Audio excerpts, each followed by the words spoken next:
Very good morning to all. In this lecture, we will discuss what is back EMF. तर पहा, हे समजून घेण्यासाठी आपण थोडंसं रिवाइज करूया. Basic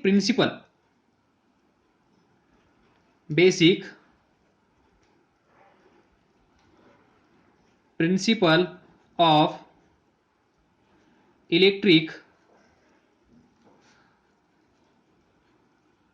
motor. तर पहा, physical construction of this electric motor. इथे नॉर्थ पोल असेल, इथे साऊथ पोल असेल आणि इथे असेल सिंपल रेक्टँग्युलर कॉईल.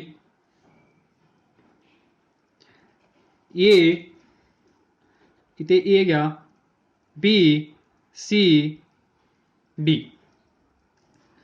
नाऊ तुम्हाला माहित आहे, जर इथे नॉर्थ पोल असेल, साऊथ पोल असेल, म्हणजेच इथे मॅग्नेट अवेलेबल असेल आणि त्याच्या संपर्कामध्ये ही कॉईल आपण ठेवलेली असेल, तर पहा इथे magnetic field lines starts from north pole ends at south pole. एवढं नॉलेज आपल्याकडे आहे. तर हे काय आहे? This is our electric motor. ही मोटर चालू करण्यासाठी आपल्याला गरज असते ती कशाची? Electric current. बरोबर, इलेक्ट्रिक करंट. जोपर्यंत आपण या मोटरला इलेक्ट्रिक सप्लाय देत नाही, म्हणजेच इलेक्ट्रिक करंट सप्लाय करत नाही, तोपर्यंत ही मोटर चालू होणार नाही. तर चला मग आपण या इलेक्ट्रिक मोटरला इलेक्ट्रिसिटी सप्लाय करण्याचा प्रयत्न करूया. तर पहा, याच्यामध्ये या साईडला एक हाफ रिंग असते,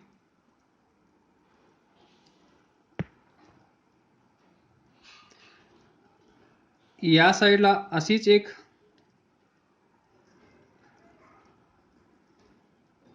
रिंग असते, याला म्हणतात इकडे एक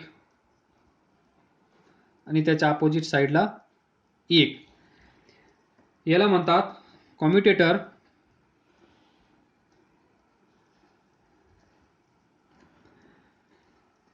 हाफ रिंग, इकडे एक हाफ, इकडे एक हाफ, म्हणजे इलेक्ट्रिक मोटरमध्ये किती असतात? 2 कम्युटेटर हाफ रिंग्स. हे या ज्या दोन रिंग्स आहेत, त्या रिंग्स, ही पहा, ही रिंग AB ला कनेक्टेड आहे, ही रिंग CD ला कनेक्टेड आहे. तर हिला आपण X म्हणूया, या रिंगला Y म्हणूया. X हाफ रिंग और X commutator half ring is connected to AB and this Y half ring is connected to CD. त्यानंतर इथे आणि इथे असे दोन ब्रश असतात, यांना आपण म्हणतो कार्बन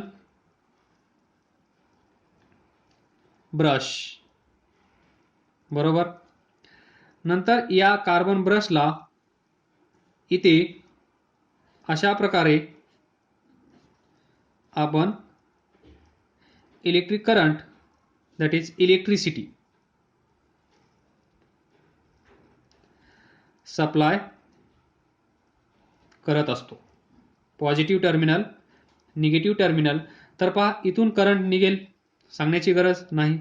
इथे येईल, त्यानंतर इथे येईल, त्यानंतर या कार्बन ब्रशला पोहोचेल. थ्रू दिस कार्बन ब्रश हा करंट या हाफ रिंगला भेटेल एक्सला, त्यानंतर तो करंट इथे येईल, त्यानंतर तो करंट इथे येईल, त्यानंतर तो करंट इथे येईल, बरोबर. त्यानंतर तो करंट असाच फ्लो होईल, इथे येईल, इथे येईल, त्यानंतर इथे येईल, त्यानंतर इथे येईल, त्यानंतर या वाय हाफ रिंगला भेटेल, तिथून तो करंट या दुसऱ्या कार्बन ब्रशला भेटेल, तिथून हा करंट बाहेर येईल आणि अशा प्रकारे हे सर्किट कंप्लीट होईल. आता पहा, आपण या कॉइलला, कॉइल म्हणण्यापेक्षा आपण इलेक्ट्रिक मोटर म्हणूया, या मोटरला आपण करंट सप्लाय केलेला आहे. करंट सप्लाय केल्यानंतर काय होतं हे तुम्हाला माहित आहे. तर काय होईल, मोटर ऑन होईल, म्हणजेच मोटार चालू झाली आहे असं आपण या क्षणी म्हणू शकतो. तर पहा, नाऊ इमॅजिन, जस्ट इमॅजिन, आता इलेक्ट्रिक मोटरला विसरून जा. इथे पहा, ज्या ज्या वेळेस, व्यवस्थित लक्ष द्या, म्हणजे बॅक EMF तुम्हाला मी न सांगताच कळून जाईल. इथे पहा, हा कंडक्टर आहे, म्हणजेच हा AB, थोडक्यात असं इमॅजिन करा. हा AB म्हणजेच हा AB. जेव्हा आपण याच्यातून करंट I पास करतो, म्हणजेच या कंडक्टरमधून करंट फ्लो होतो, त्यावेळेस काय होतं माहित आहे, सर्वांनाच माहित आहे. काय होतं सांगा, करंट कॅरिंग कंडक्टर काय करत असतो, नेहमी मॅग्नेटिक फील्ड तयार करत असतो. हे मॅग्नेटिक फील्ड B, बरोबर. कुणालाही काहीही डाऊट नसावा, एकदम स्लोली जात आहे, कारण ही एक कन्सेप्ट आहे. ही कन्सेप्ट समजली म्हणजे आपण दुसऱ्या टॉपिकला जाऊ शकतो. तर पहा, सिंपल, कंडक्टरमधून करंट फ्लो होत आहे. जर एखाद्या कंडक्टरमधून करंट फ्लो होत असेल तर तो कंडक्टर त्याच्या अवतीभोवती काय तयार करत असतो, खूप वेळा ऐकून झाला आहे, पाठ पण झाला असेल, मॅग्नेटिक फील्ड, बरोबर. आता पहा, इथे आपण एक्सटर्नल बॅटरी सप्लाय केली आहे. बाय युजिंग दिस बॅटरी, या इलेक्ट्रिक मोटरला आपण करंट सप्लाय केला आहे. म्हणजे इथे पहा, इथे नॉर्थ पोल, इथे साऊथ पोल, इथून या साईडला काय जात आहे, मॅग्नेटिक फील्ड आहे. त्यानंतर या कॉइलमधून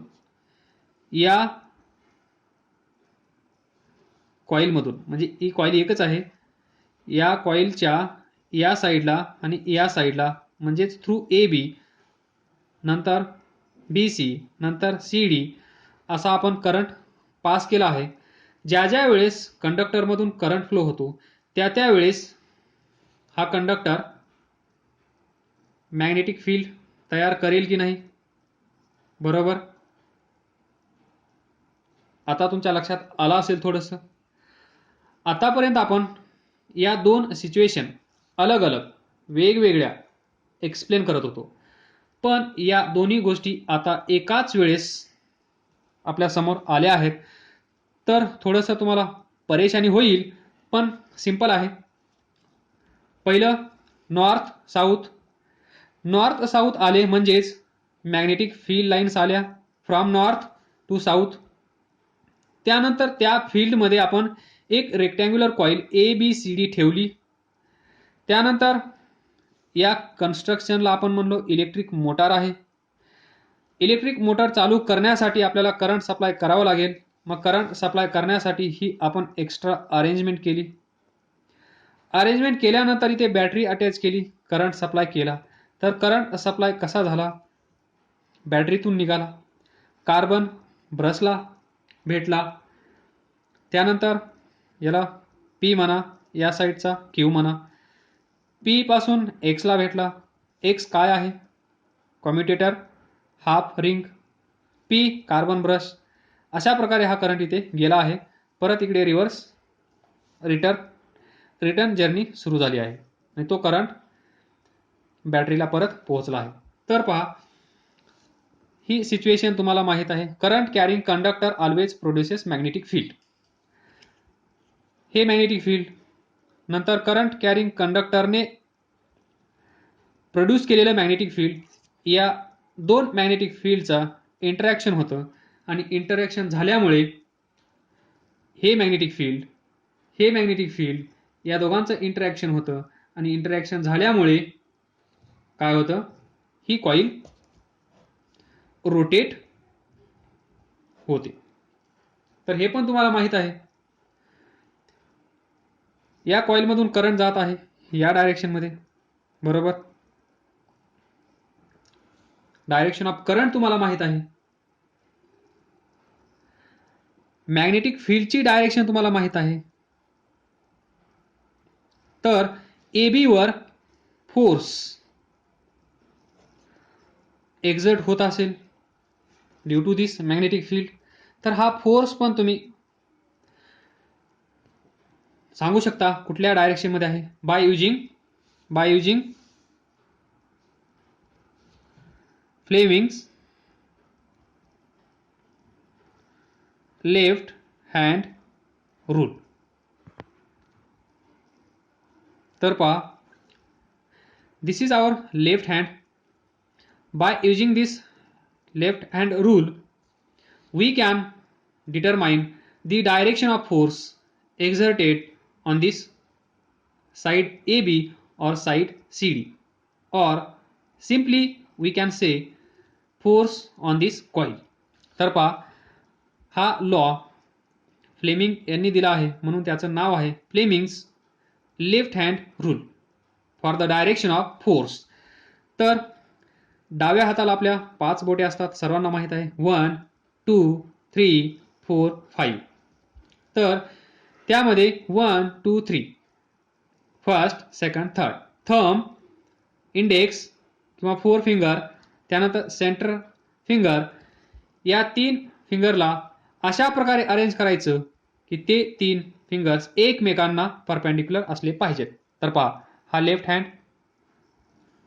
सी दिस पोझिशन 1 2 3, हे तिघं पण एकमेकांना कसे आहेत, म्युच्युअली परपेंडिक्युलर. हा याला परपेंडिक्युलर आहे, हा याला परपेंडिक्युलर आहे, तर बाय डिफॉल्ट हा याला परपेंडिक्युलर असणार. हे सांगण्याची गरज नाहीये, तुम्हाला सर्व समजतं. तर इथे पहा, हे 4 फिंगर स्टार्ट कुठून होतं, F, म्हणजेच या फिंगरवर लिहा फील्ड, म्हणजे हे फिंगर म्हणजे डायरेक्शन ऑफ मॅग्नेटिक फील्ड. त्यानंतर हे फिंगर कुठला आहे, सेंटर. मग सेंटर म्हणल्यानंतर तुम्हाला माहित आहे करंट, आपण असा लिहितो C for current, C for centre, असं मॅच करा. आणि हे सेंट्रल फिंगर म्हणजेच काय असेल आपल्यासाठी, direction of current. He direction आपल्याला माहित असेल तर आपण सांगू शकतो त्या कॉइलवर कोणत्या डायरेक्शन मध्ये फोर्स एक्झर्ट होत आहे. ज्या डायरेक्शन मध्ये थंब आहे त्या डायरेक्शन मध्ये त्या कॉइलवर फोर्स एक्झर्ट होत असेल. तर चला मग आपण त्या इलेक्ट्रिक मोटरमध्ये जाऊया आणि पाहूया AB आणि CD कोणत्या डायरेक्शन मध्ये मूव्ह होतात ते. तत्पूर्वी 1 2 3 हे 3 फिंगर्स लक्षात ठेवा. Centre current direction, first finger that is 4 finger, index finger म्हणजेच डायरेक्शन ऑफ मॅग्नेटिक फील्ड लक्षात ठेवण्यासाठी F फॉर 4 फिंगर और field, centre finger current, C for current, C for center, then third finger that is thumb will give us the direction of force exerted on this coil.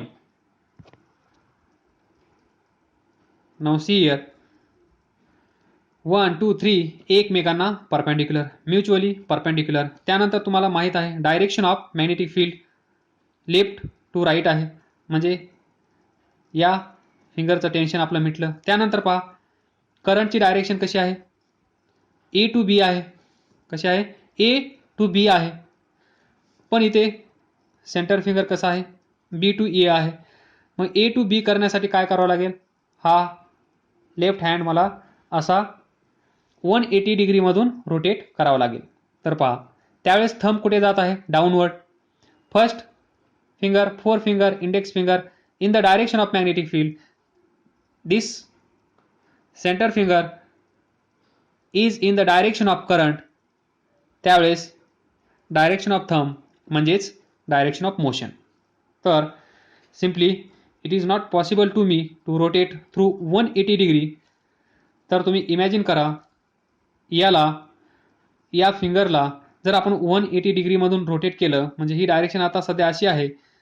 हे finger जर आपण अशा प्रकारे बनवलं तर हा thumb automatically downward डायरेक्शनमध्ये जाईल.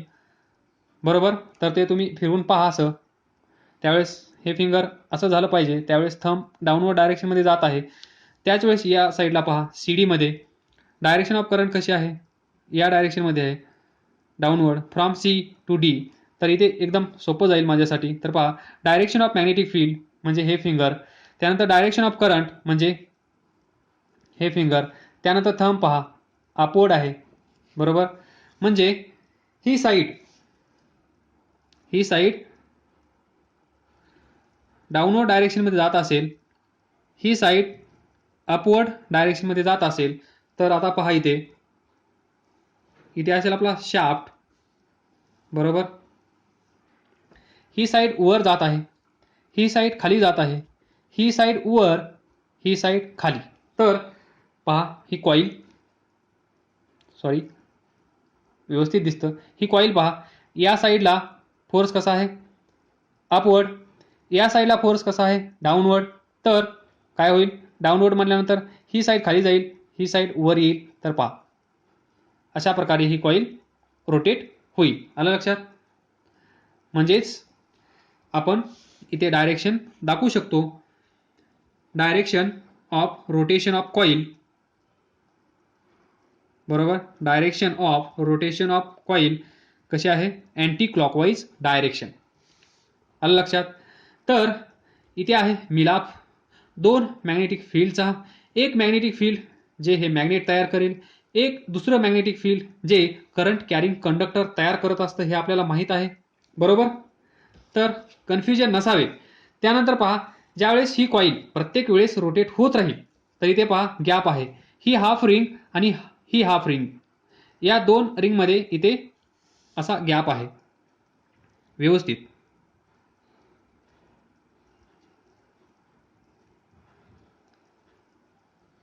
हे असं आहे.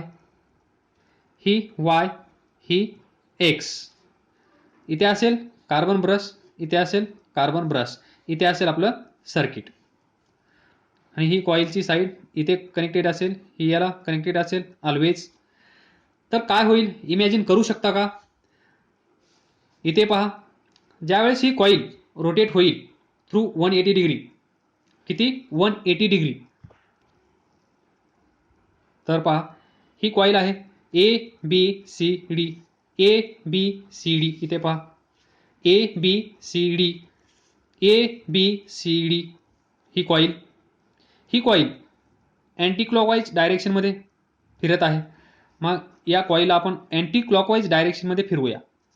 बरोबर? ही कॉईल आहे पहा, अँटी क्लॉकवाईज डायरेक्शनमध्ये फिरल्यानंतर पहा 90 डिग्री, नंतर अगेन 90 डिग्री, म्हणजे टोटल 180 डिग्री. थ्रू 180 डिग्री ही कॉईल आता रोटेट झाली आहे. त्यावेळेस पहा, सुरुवातीला पहा इकडे सी डी कुठे आहे? सी डी पहा, सी डी कुठे आहे? इथे पहा सी डी राईट साईडला आहे. सी डीला टार्गेट करा, याच्या अपोजिट ए बी असेल. बरोबर? सी डी इथे आहे. इथे पहा 90 डिग्री. 90 डिग्रीच्या नंतर 180 डिग्री. ज्यावेळेस ही कॉईल 180 डिग्रीमधून रोटेट होईल, त्यावेळेस पहा सी डी कुठे आहे? सी डी या साईडला. म्हणजे सी डी कुठे आली? सी डी ए बीच्या जागेवर आली. ए बी कुठे गेली असेल? मग ए बी सी डीच्या जागेवर आली असेल. तर पहा सी डीवर फोर्स अपवर्ड डायरेक्शनमध्ये अप्लाय होत आहे, एक्झर्ट होत आहे. ज्यावेळेस सी डी इथे येईल त्यावेळेस या सी डीवर फोर्स कोणत्या डायरेक्शनमध्ये अप्लाय होत असेल? डाऊनवर्ड. कारण जी साईड या कॉईलची इथे येईल त्या साईडवर फोर्स डाऊनवर्ड डायरेक्शनमध्ये अप्लाय होईल. ही इथे गेल्यानंतर अपवर्ड डायरेक्शनमध्ये, इथे डाऊनवर्ड डायरेक्शनमध्ये. म्हणजे याच्यावर फोर्स एक्झर्ट होत आहे अपवर्ड डायरेक्शनमध्ये. त्याची डायरेक्शन चेंज होणार इथे डाऊनवर्ड डायरेक्शनमध्ये. इथे पहा सी डीमध्ये करंट या डायरेक्शनमध्ये फ्लो होत आहे. सी डीमध्ये करंट सी टू डी जात आहे. पण ज्यावेळेस ही सी इथे येईल, ही डी इथे येईल, त्यावेळेस काय होईल? छोटीशी डायग्राम इथे ड्रॉ करतो पहा. ही कॉईल 180 डिग्रीमधून रोटेट झाल्यानंतर इथे असेल ए, इथे असेल बी, इथे असेल सी, इथे असेल डी.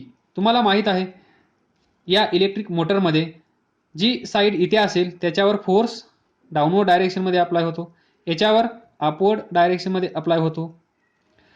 इथे जी असेल त्याच्यातून करंट असा फ्लो होतो, इथे जी असेल त्याच्यातून करंट असा फ्लो होतो. हे तुम्हाला माहीत आहे. आपण हे बाय फ्लेमिंग्स लेफ्ट हँड रूलनी डिटरमाइन केलं आहे.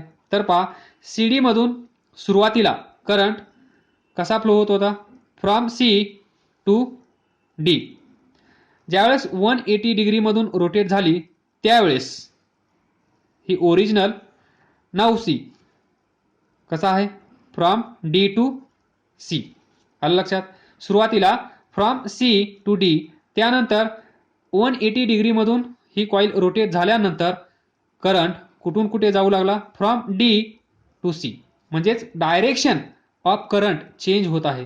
डायरेक्शन ऑफ करंट चेंज होत आहे. म्हणजेच इथे पहा कॉम्युटेटर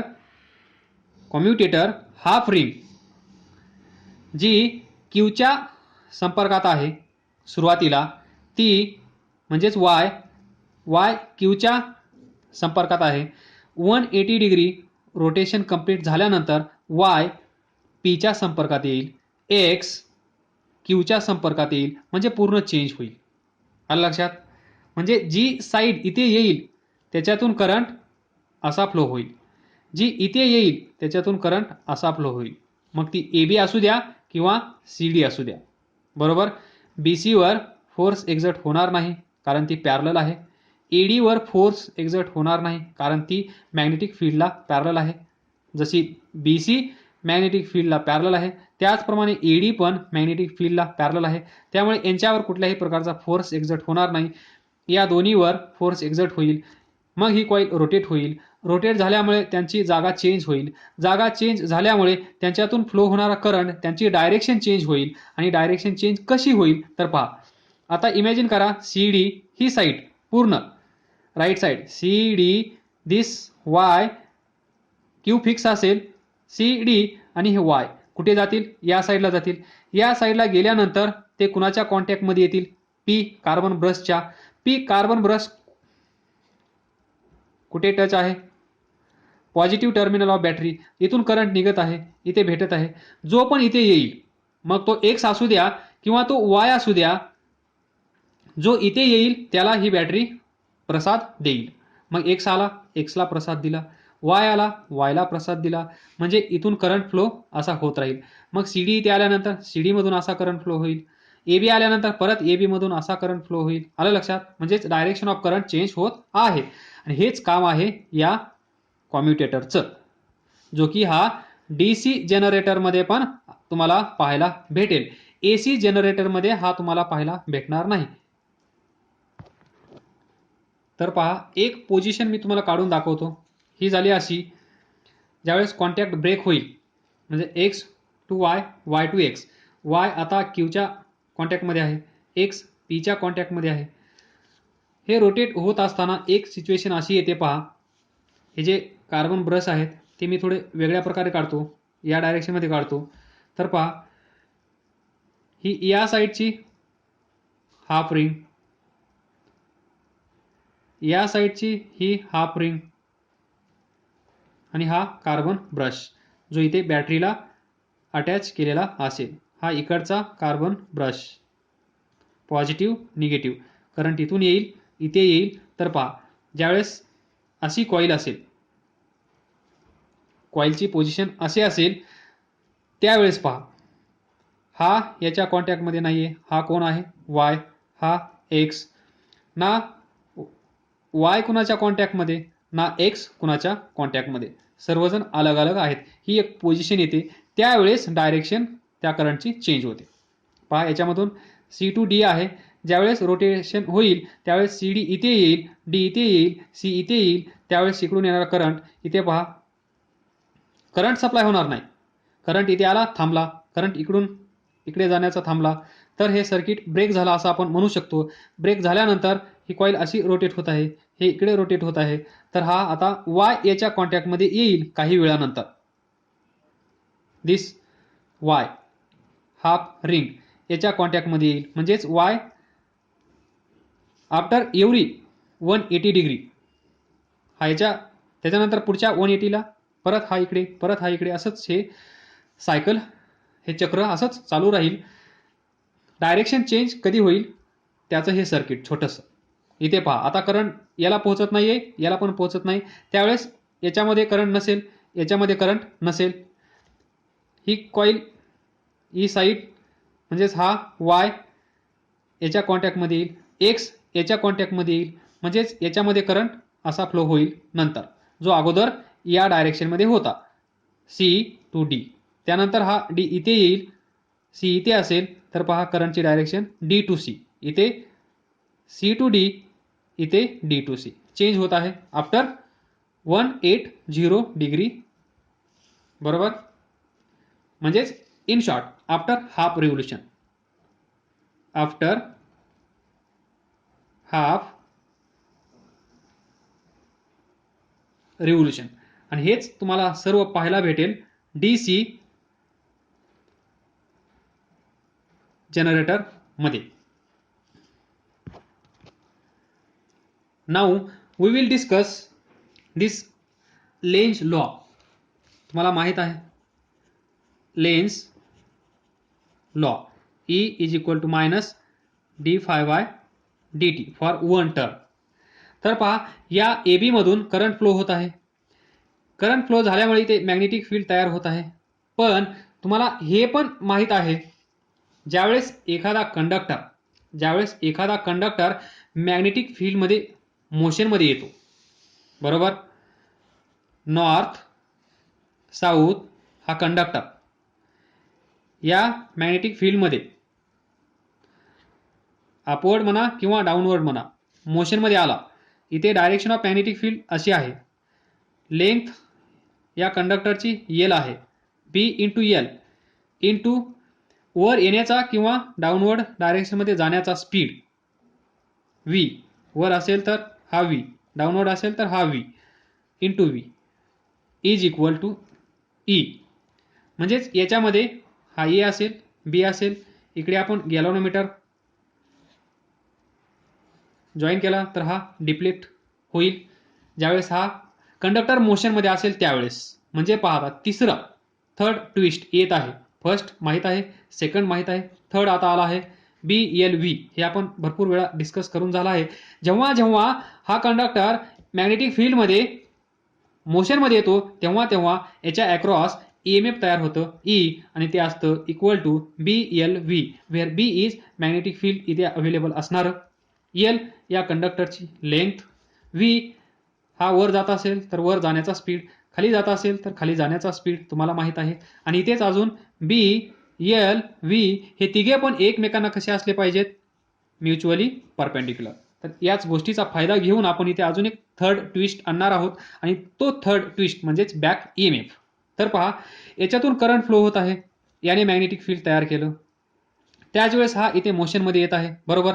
मग मोशनमध्ये आल्यामुळे पण हा EMF तयार करतो बी एल व्ही, बरोबर. हा third twist. By this Lenz law, हा लेंज लॉ काय सांगत असतो, जे इंड्यूस EMF आहे ते इंड्यूस EMF इथे जे होत आहे त्याला काय करत असतं, अपोज. नेहमी काय करतो तो, अपोज. सर्वांना माहित आहे, निगेटिव्ह साईन. अपोज म्हणजे याच्यातून जाणारा करंट पहा. याच्यातून जाणारा करंट असा आहे, करंट आय आहे. ज्या वेळेस हा ए बी रोटेट होईल किंवा सी डी रोटेट होईल म्हणजेच मोशनमध्ये येईल.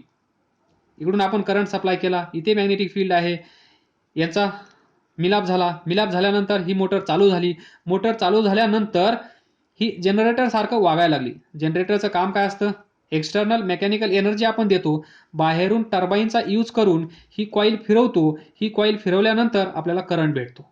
इथे आपण काय करत आहोत, करंट सप्लाय करत आहोत आणि ही कॉईल फिरवत आहोत.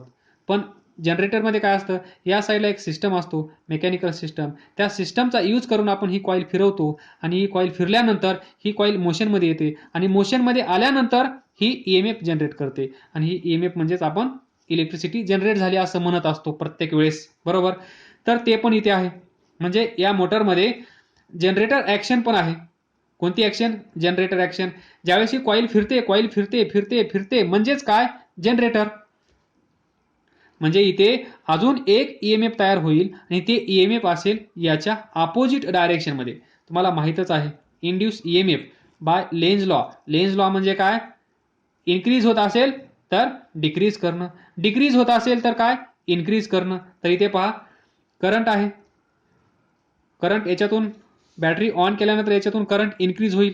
मग हा करंट इन्क्रीज होऊ द्यायचा नाही, मग हा करंट कमी करण्यासाठी लेन्झ लॉ नुसार इथे अजून एक ईएमएफ तयार होईल, ते असेल is equal to B L V आणि याच्यामुळे तिथे अजून एक करंट तयार होईल आणि तो करंट असेल याच्या अपोजिट डायरेक्शनमध्ये, म्हणजेच या डायरेक्शनमध्ये अजून एक करंट इथे तयार होईल due to the motion of this conductor, motion of this coil. Motion of coil आपण भरपूर वेळा डिस्कस करून झाला आहे, हे तुमच्या लक्षात येत असेल. ही कॉईल म्हणजेच ही साईड मोशनमध्ये आल्यामुळे एक ईएमएफ, करंट सप्लाय केल्यामुळे एक मॅग्नेटिक फील्ड तयार झालं. हे मॅग्नेटिक फील्ड करंट कॅरिंग कंडक्टरने प्रोड्यूस केलेलं मॅग्नेटिक फील्ड, हे दोघं एकत्र आले, इंटरॅक्शन झालं म्हणून ही कॉईल फिरली. पण ज्यावेळेस ही कॉईल फिरली त्यावेळेस हा तिसरा थर्ड ट्विस्ट आला. थर्ड ट्विस्ट म्हणजे काय, ज्यावेळेस एखादा कंडक्टर मॅग्नेटिक फील्डमध्ये मोशनमध्ये येतो त्यावेळेस त्याच्या अक्रॉस एवढं ईएमएफ तयार होत असतं आणि हे ईएमएफ बाय लेन्झ लॉ कोणत्या डायरेक्शनमध्ये होईल, तर हे होईल अपोजिट डायरेक्शनमध्ये. आणि अपोजिट डायरेक्शनमध्ये तयार झाल्यामुळे या कॉईलमधून फ्लो होणारा करंट, या कॉईलमधून फ्लो होणारा करंट काय होईल, डिक्रीज. काय होईल, डिक्रीज. तर इथेच थांबूया. We will continue in next lecture. Don't worry.